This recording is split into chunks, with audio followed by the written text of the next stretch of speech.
बाळा थांब, स्क्रोल करू नकोस. पुन्हा एकदा आकाशाकडे बघून तोच प्रश्न विचारतोयस ना? स्वामी, माझीच परीक्षा का? आज मला तुझ्या याच प्रश्नाचं उत्तर द्यायचंय. एक संकट संपत नाही तोवर दुसरं दारात उभं असतं ना रे. आयुष्य म्हणजे फक्त एक न संपणारा संघर्ष बनून राहिलाय.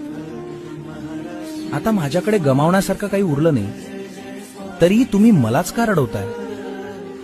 हा तुझा आक्रोश या बापाला ऐकू येत नाही असं वाटलं तुला? आता तुझी एकही परीक्षा होणार नाही. ती तुझी तयारी होती एका प्रचंड मोठ्या विजयाची. तुझा वनवास आता संपला. तुझा सुवर्णकाळ मी स्वतः सुरू करतोय. भिवू नकोस, मी तुझ्या पाठीशी आहे.